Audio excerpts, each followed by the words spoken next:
Assalamualaikum warahmatullahi wabarakatuh. Selamat siang rekan-rekan sekalian yang ingin memahami lebih jauh tentang penelitian ya ataupun karya ilmiah.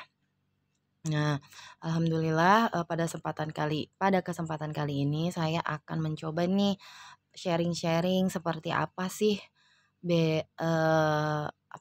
penelitian yang kuantitatif. Ya, jadi kalau kalian pada materi sebelumnya seperti pada web ya, ada pilihan apa itu penelitian atau ide gagasan udah saya singgung ya pada video-video sebelumnya. Nah, pada kesempatan kali ini bagi rekan-rekan sekalian yang mengambil penelitian dan penelitiannya adalah kuantitatif, maka saya akan sharing nih seperti apa sih yang kuantitatif itu kalau dia penelitiannya itu. Nah, ini adalah tesis ya, tesis saya ya.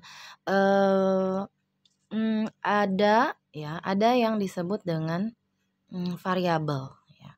Variabel-variabel inilah yang akan menjadi objek untuk diteliti pada sebuah penelitian. Gitu ya.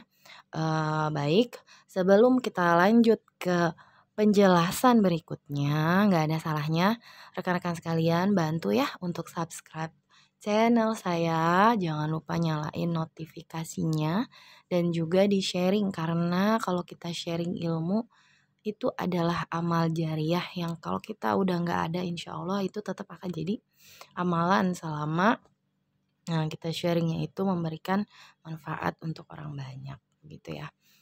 Dan kalau ada salah yang saya sampaikan silahkan boleh dikomentari tapi yang konstruktif ya atau yang membangun tidak menjatuhkan mental karena kita semua adalah manusia yang kadang-kadang suka salah gitu ya. Jadi baik langsung aja ya.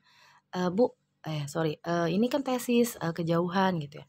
Ya memang ini tesis, jadi saya di sini akan inti konsepnya itu bagaimana sih kalau penelitian kuantitatif gitu ya. Terserah mau dia itu hanya sebatas untuk skripsi atau untuk tesis gitu ya. Nah, atau apa saja gitu ya. Nah, di sini ada yang namanya variabel ya. Jadi ini saya tidak akan membahas latar belakang dan seterusnya. Jadi ada yang namanya variabel.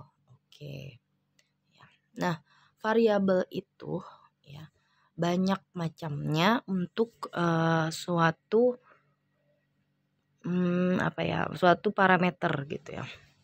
Misalnya gini, kalau saya judulnya itu adalah tentang bauran pemasaran ya, maka variabelnya itu adalah marketing mix-nya yang mulai dari produk, harga, promosi, lokasi, atau kalian mungkin pernah dengar istilah 4P, 7P ya. Itulah yang menjadi variabel-variabel kita ya. Variabel-variabel. Nah, variabelnya itu ada variabel X, ada variabel Y. Kadang ada yang melibatkan variabel Z. Cuman pada kesempatan kali ini saya hanya akan menyentuh antara X dan Y. Nah, yang biasanya ya menjadi variabel X adalah yang mempengaruhi. Sedangkan variabel Y adalah yang dipengaruhi. Jadi harus diingat dulu bahwa posisinya adalah pengaruh X terhadap Y. Pengaruh si X yang punya pengaruh terhadap si Y. Itu adalah penelitian kuantitatif ya. Dan itu akan menghasilkan sebuah nilai berupa angka yang akan dibandingkan dengan standar apakah nilai tersebut menunjukkan pengaruh yang signifikan atau mungkin sebaliknya. Jadi seperti itu goalnya ya. Goalnya adalah kita mengetahui bahwa pada produk tertentu pengaruh dari si harga atau tempat atau apapun itu terhadap penjualan, misalnya Y-nya penjualan, maka kita akan tahu apakah dari tempat tersebut atau dari produk tersebut ternyata variabel yang ini loh yang paling signifikan mempengaruhi. Oh, ternyata harga itu tidak mempengaruhi.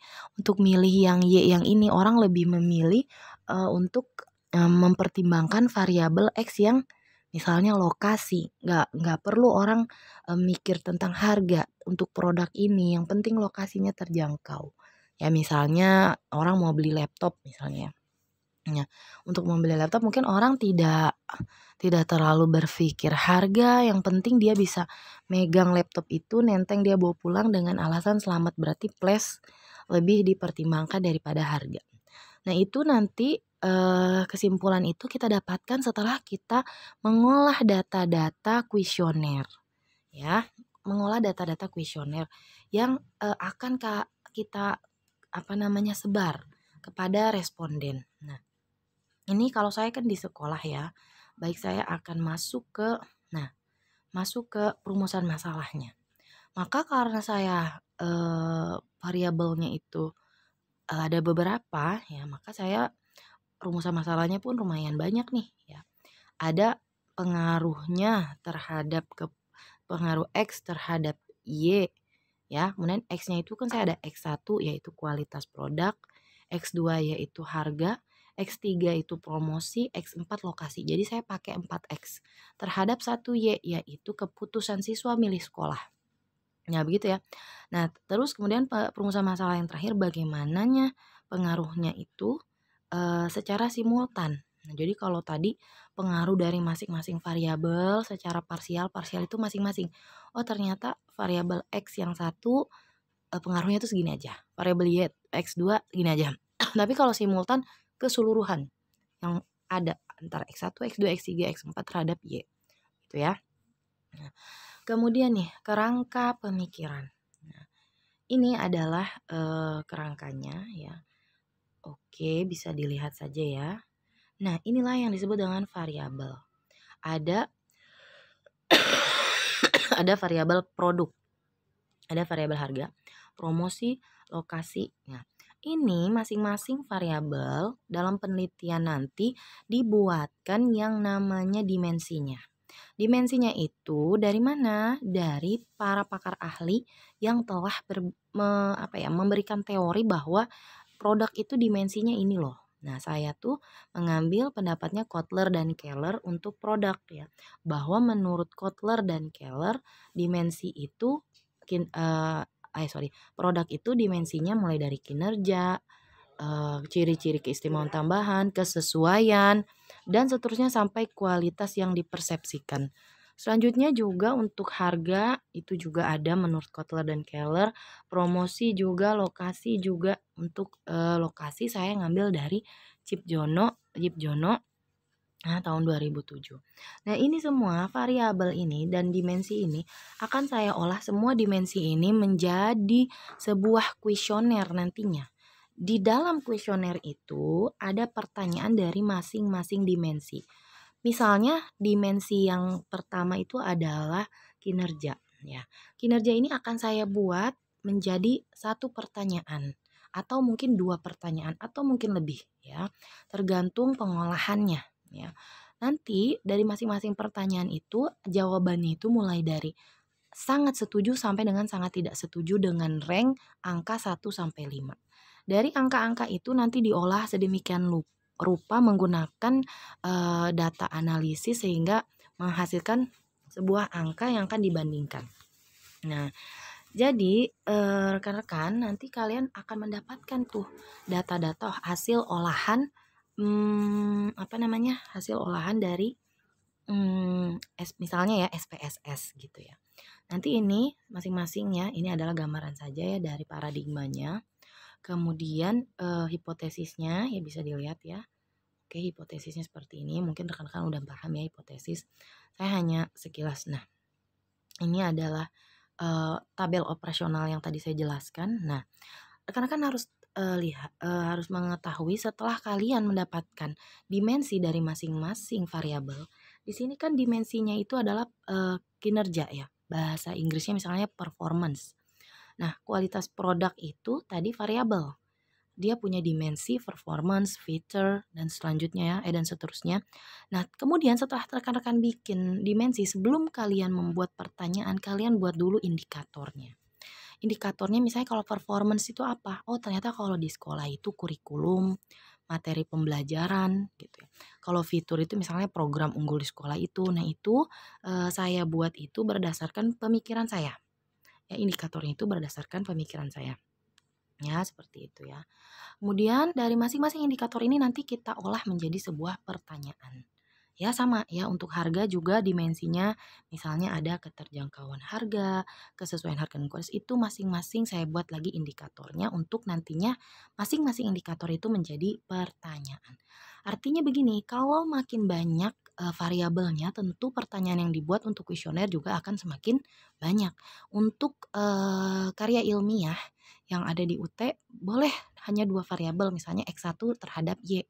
Tidak perlu X1, X2, X3 dan seterusnya terhadap Y, tidak perlu ya. Tapi kalau mau boleh sekali ya. Kemudian ini promosi dan lokasi ya. Kemudian ini yang variabel Y-nya juga sama ya, dibuatkan juga. Inilah hasilnya. Hasil penelitian saya. Nanti kalian juga kalau menggunakan SPSS kalian akan mendapatkan hasil beberapa uji. Mulai dari uji kelayakan data, misalnya dari mulai hasil uji validitas produk yang X, hasil uji validitas harga yang Y ya. Kemudian seterusnya. Ini masih loading ya. Hasil ujinya itu ya.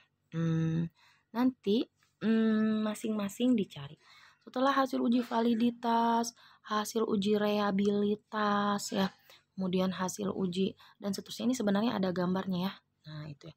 Itu diolah dengan menggunakan SPSS ya, heterogeneous dan seterusnya. Maka nanti setelah kalian mendapatkan hasilnya itu baru kalian membahas ya. Ini adalah hasilnya, hasil dari kuesioner yang kurang lebih saya bagikan. Jadi begitu ya. Misalnya nih performance, ternyata ada pertanyaan nomor satunya dari siswa semuanya yang menjawab SS atau sangat setuju adalah 40 orang. Nah ini sedemikian rupa diolah dan seterusnya ya, diolah lagi dan seterusnya hingga mendapatkan sebuah kesimpulan. Dan juga nanti ada teknik analisis data untuk uji regresi. Ini dimasukkan dengan komputerisasi ya, menggunakan SPSS. Nah, begini. Oke, nah sampai seterusnya. Nah, seperti ini ya untuk lengkapnya.